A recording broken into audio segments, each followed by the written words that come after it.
of the hour.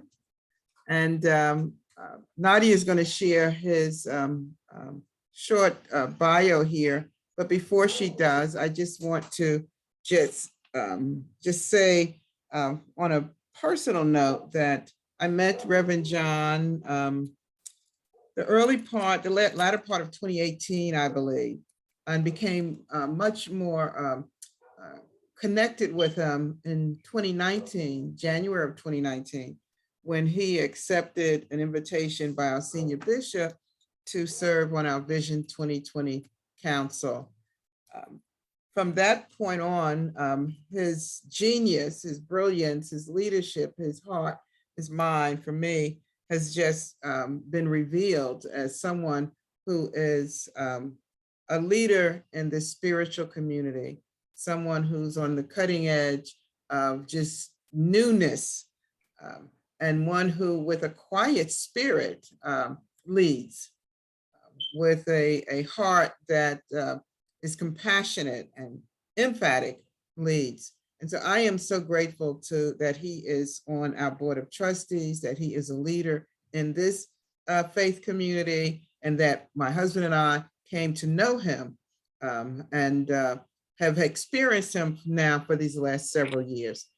Nadia is going to read the intro, and then the next voice you will hear will be that of Prakash, Reverend Dr. John Gilmore. Dr. John Gilmore is a massage therapist, a Reiki master teacher, a Tai Chi and Qigong instructor, a workshop leader, and a certified life coach specializing in reinventing work and spirituality.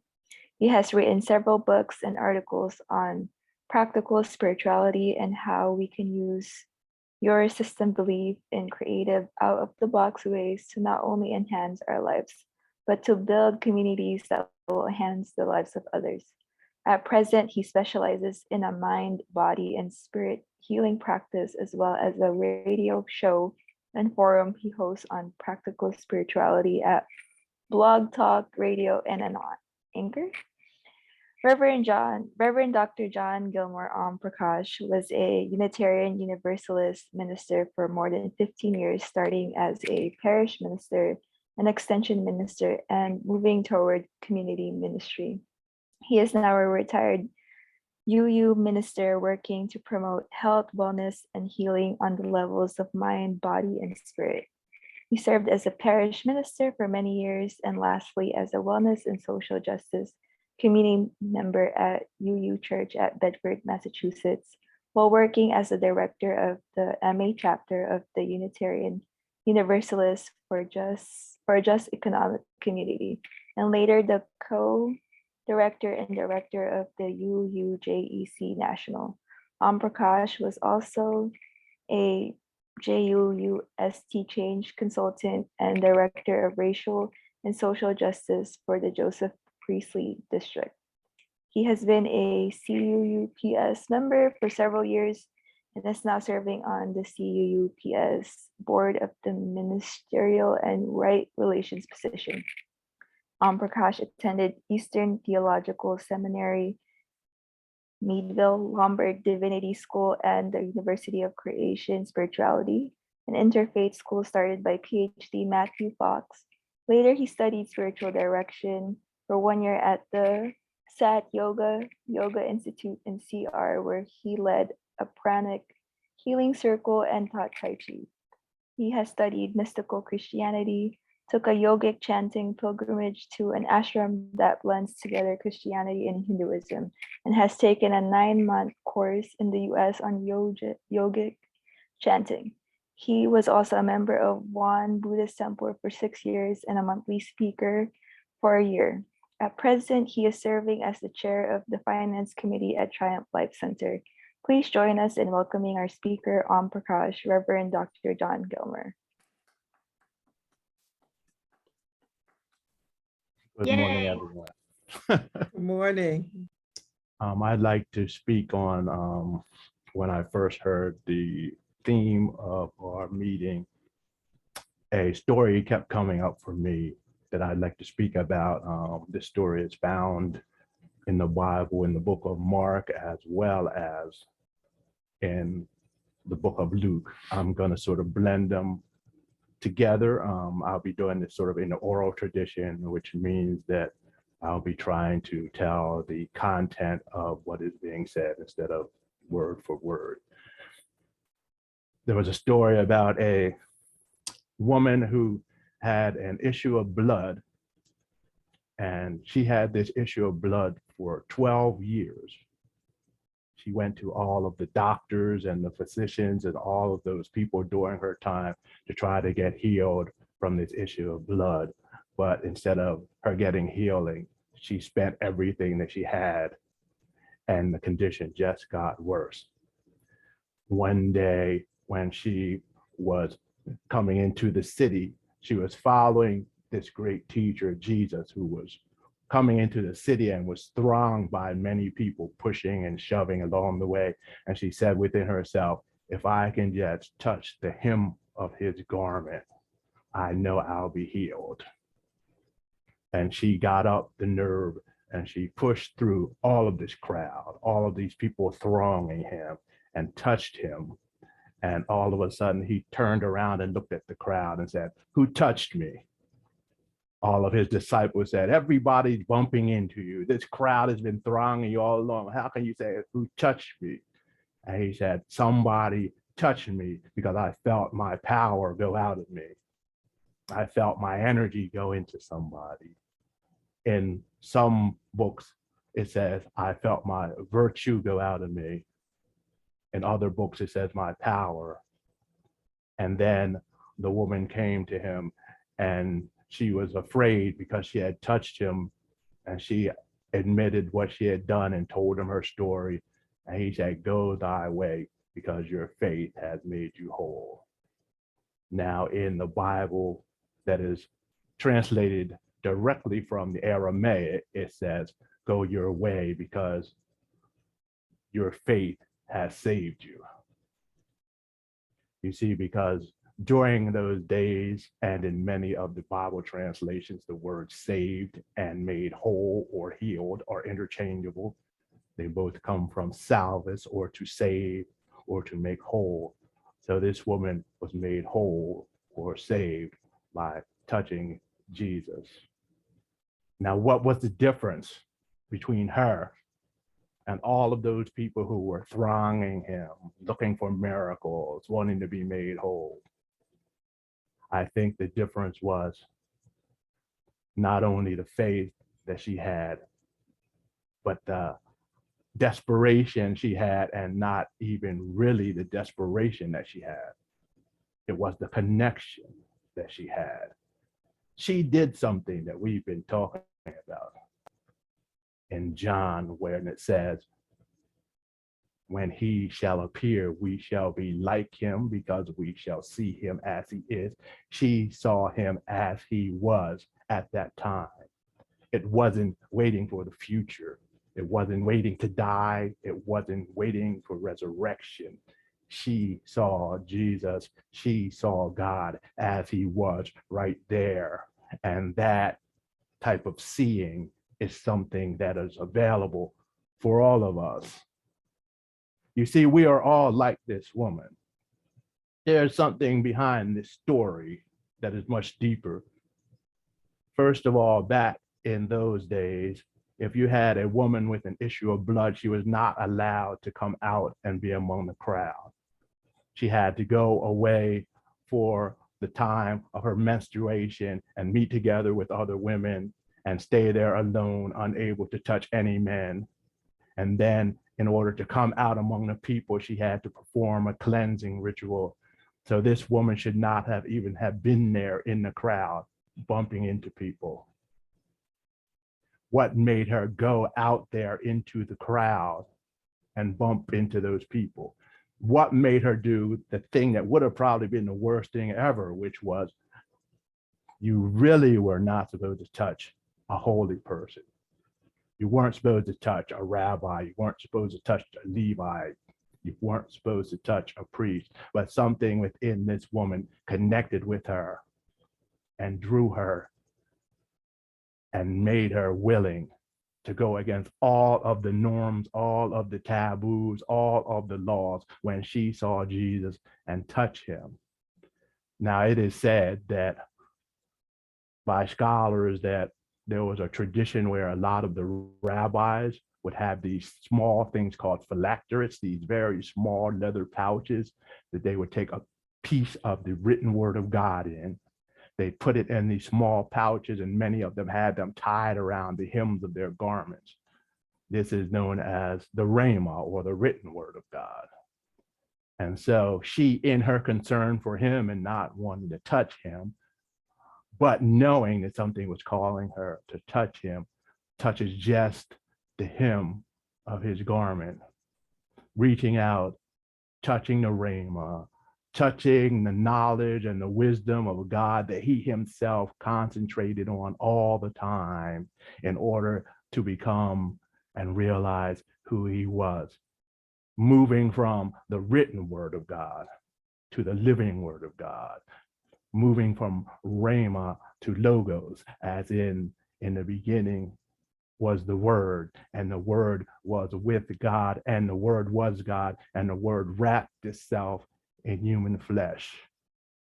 And so she saw this word of God, this living word of God, and reached out and touched it. And what happened was it touched her, it recognized her, it saw her. It was like being touched by like. This logos concept is very interesting because there was this philosophy about the logos in Greece. The logos was supposed to be this divine spark that existed within everything, this creative energy, this life force that created in everything and all of us. That which kept us alive and moving and breathing was the logos.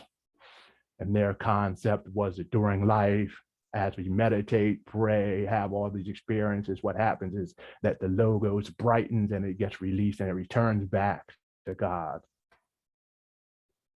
I would say that this is very similar to the idea of in the beginning when God scooped up the earth, breathed his breath into the earth, and it became a living soul. The logos, the power of God, the living word of God, that spark of divinity was called by her, and it reached out as she touched him, and he reached back out. Many of us today are moving. We're in the crowd. We're being jostled around. There are a lot of new religious teachings. Many of us like to be Buddhists or Hindus or Christians or Muslims or many of the other faiths, but we don't want to be Christ. We don't want to be the Buddha. We don't want to be Krishna. We don't want to transcend the human condition like all of these faiths are calling us to do right now. So we find comfort in doing the rituals, doing the traditions, repeating it over and over again, and not having the faith to realize that we have a promise that says we can become this right now. I used to go to a Buddhist temple all the time where people would come, they'd have the little pads they sat on. They learned all of the little chants every day they came. And basically the idea in Buddhism was not to worship Buddha. The idea in Buddhism was to become a Buddha, which meant one who is awake. Many of them never thought they could do that. So it became just a ritual of being a good Buddhist all the time, coming in, sitting all the time, never wanting to reach the end, never wanting to reach enlightenment. And the same is true about Hindus and Muslims. And I remember joking when I was a Pentecostal in a Pentecostal church, we used to joke about Christians taking the pulpit Bible with them and carrying it around to show how holy they were, but never realizing that they were called not to be carrying Bibles, but to be the Christ, to embody the Christ, to take on the mind of Christ, even as Paul talked about taking the old man, crucifying the flesh, which in actuality is the ego, each and every day. and taking on the mind of Christ. So all of these things, all of these religious traditions and these spiritual traditions are about waking up to the fact of who and what we really are, and when we really reach out and touch the divine, when we see God, when that divinity appears, we realize that we, the true essence of the self, are like him because we see him as he is. And this is not something that has to happen when we die. It is something that has to happen now, and it can happen now. We are all like that woman you see. It is natural for her to have an issue of blood. It is a healing process. It's a cleansing process. It's something that prepares her body to bring forth creativity and life into the world. But this was abnormal. We suffer our pains. We live a life sometimes with fear and scarcity, and all of these negative things are cleansing us, creating a power and a wisdom in us that allows us to make new things, to create ways of living, to reach out and build a new world. But they have all been taken, they've all been weaponized against us. Nowadays, scarcity is created where it doesn't exist. Money is spent on weapons of war, so poverty is being created. Thousands and thousands of houses are empty while people are living on the streets. We are all bleeding, just like the woman in this parable. The question is, are we willing to reach out and to grab the hem of that garment? Because reaching out and grabbing that means dying to our false self and being led into a whole new realm of existence. It means two things: realizing the power of the Christ within, the God within, the divinity within, and also taking responsibility for what it means to have that power. And that is a frightening thing. It's a new thing. It's a ground that we have not went on to yet. So many of us are afraid. We go to the institutions, we go to the physicians, we go to the doctors. They make us more afraid of doing it. They tell us that we'll go crazy if we just listen to God, or if we believe in something like that. We're just superstitious and we're foolish. They tell us that everything is just material and that there is no spirit, and that if we talk about things like that, then we are just backward, superstitious people. The institutions created to heal us create politics, and they frame them as religion. They're like the crowd around Jesus in the way. But our faith and our love and our determination can be like the determination of that woman, as long as we allow to see not with our heads and interpret it in order to shape what our hearts feel, as we have learned to do in this society. We have to begin to see with our hearts and use the head to measure and interpret if what the heart is saying is true. Right now, we have it all backwards. Our feelings, our perceptions that the body picks up through all the five senses. And many people now say that we even have 8 or 9 senses. It brings it into the heart, into the body, and then our brain looks back and it interprets what we are feeling and knowing and perceiving in ways that we can use it and talk about it in our world now. It's not the other way around. We have to incorporate our emotions with our reasoning and with our power, with our energy, which is also called spirit in most of the Eastern traditions. Energy, spirit, and breath, most of the time using the exact same word. It is time for all of us to realize who we are, and this realization allows us to see God, to see the face of God, and not only to reach out and touch the hem of the garment, but to reach out and touch the face of God. And then we can say the most frightening thing, the thing that Howard Thurman said. Howard Thurman once said, when he looks in the mirror, he sees the face of God in the act of becoming. This is something to really meditate on and think about, because it is a lot different than saying that we are so sinful that God cannot stand to look upon us.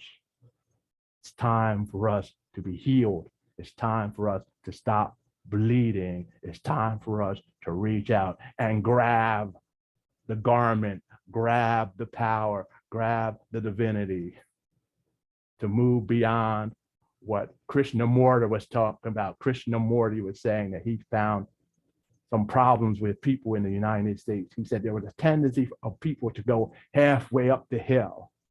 He said there was this sort of mediocrity, and everybody wanted to be average and at best a little bit above average, because they knew that if they spread their wings and soared, they'd have no place. They couldn't fit in. They'd be perceived as crazy. So everybody always sought for just a little above mediocrity, or being halfway up the hill. During these times of strife and struggle, during these times when spiritual wickedness in high places is at the premier, it's time for us not only to get to the top of that hill, to push over that hill, not only to look at the promised land, but to enter into that promised land. And that land exists within the heart, the soul, the mind, and body of each and every one of us, because we are the ones who create that promised land. Earth, Wind, and Fire said, have you ever seen a flower trying to grow in a deserty land? Then along comes a sweet spring shower just to lend a helping hand. Like the love of you and I, all at once it comes alive. You brought the love. Your love is life. Have you ever seen a mother and how tenderly she treats her child, and the birds up in the treetops, how they protect their young from the wild? Your love, it comforts me. You're my security. You brought the love. Your love is life. That is what we are. That is who we are. It's time to stop bleeding, and it's time to heal ourselves and to allow ourselves to be healed by choosing to be born again in the true sense. And that born again is not the dying of the ego and burying it. It is dying into God. Namaste, everyone.